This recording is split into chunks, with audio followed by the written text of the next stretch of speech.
कुछ तो है जो मुझे खामोश किए बैठा है, दिल के हंगाम को बेहोश किए बैठा है। मैंने पूछा था ज़माने से मोहब्बत का पता, इसने नफरत को ही सरखोश किए बैठा है। हम जो टूटे हैं तो आवाज भी आई नहीं, दर्द ने खुद को ही आगोश किए बैठा है।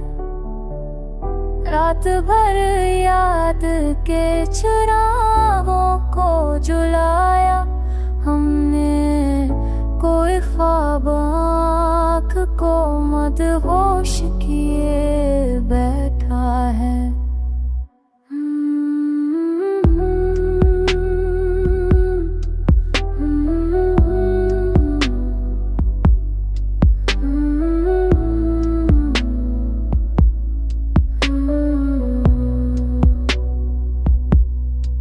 हमने सख्त भूल के हर बारी ही नुकसान उठाया,